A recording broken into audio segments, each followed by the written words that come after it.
ఈ మధ్య మన ఛానల్లో నేను రెగ్యులర్ గా వీడియోస్ చేయలేకపోతున్నాను. కనీసం డే బై డే వీడియోస్ పెడదాం అనుకున్నా కానీ వేరే వర్క్ ఉండడం వల్ల అసలు వీడియోస్ చేయడమే కుదరడం లేదు. పెద్ద సినిమాకు సంబంధించి డైలీ అప్డేట్ అయితే ఇవ్వకపోవచ్చు కానీ మేజర్ ఇంపార్టెంట్ అప్డేట్స్ అయితే ఖచ్చితంగా చేస్తూ ఉంటాను. ఈ నెల 23న భోపాల్లో పెద్ద మూవీ నుంచి ఒక స్పెషల్ సాంగ్ ని రిలీజ్ చేయడం అయితే జరిగింది.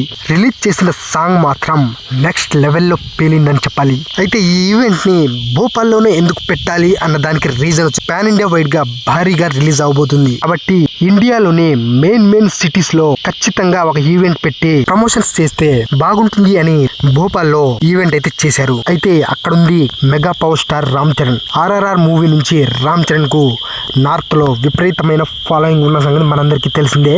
ఈ సాంగ్ లాంచ్ ఈవెంట్ అనేది భోపాల్లో పెడితే ఖచ్చితంగా సక్సెస్ అవుతుందని అందరూ అనుకున్నారు. కానీ అనుకున్న దానికంటే 10 రెట్లు భారీగా సక్సెస్ అయిందని చెప్పాలి. ఒక సౌత్ ఇండియన్ మూవీస్ లో చాలా సినిమాలు నార్త్ లో ఈవెంట్లు జరిగిన ఆఖరికి పుష్ప 2 లాంటి విపరీతమైన సీక్వెల్ హైప్ తోటి వచ్చిన సినిమాకు ఒక పెద్ద ఈవెంట్ జరిగినా కానీ దానికి మించి పెద్ద సినిమాకు సంబంధించి భోపాల్ ఈవెంట్ అనేది సక్సెస్ అయింది. ఎక్కడ చూసినా ఎటు చూసినా జన సంద్రోహం కనిపించింది.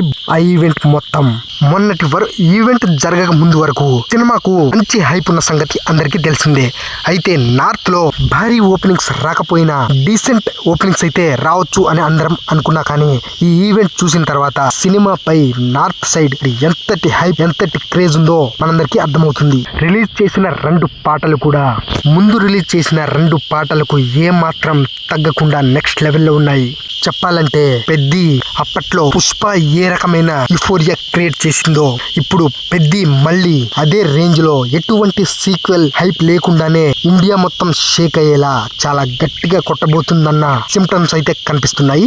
ఇక రీసెంట్ గానే రామ్ చరణ్ పెద్ద సినిమాకి సంబంధించిన టోటల్ అన్ని లాంగ్వేజ్ లో తన డబ్బింగ్ పార్ట్ అయితే కంప్లీట్ చేసుకున్నాడు. అలాగే టోటల్ ఓవర్సీస్ లో $600K మార్క్ అయితే దాటింది. ఇదే ఊపు కంటిన్యూ అయితే ప్రీమియర్స్ తోనే $2.5 మిలియన్ల ఈజీగా అందుకుంటుందేమో అనిపిస్తుంది. అలాగే పెద్ద సెన్సార్ వర్క్ ని కూడా కంప్లీట్ చేసుకుంది. సినిమాకు UBS సర్టిఫికేట్ అయితే వచ్చింది. డ్యూరేషన్ వచ్చేసి 189 నిమిషాలు, అంటే 3 గంటల 9 నిమిషాల డ్యూరేషన్ తోటి పెద్ద రిలీజ్ అవ్వబోతుంది. సెన్సార్ టాక్ వచ్చేసి బ్లాక్ బస్టర్ అంటున్నారు. సినిమా గనక ఇదే టాక్ రిలీజ్ అయిన తర్వాత వస్తే మాత్రం ఇక పెద్ద సినిమాని ఆపటం ఎవ్వరి తరం కాదేమో.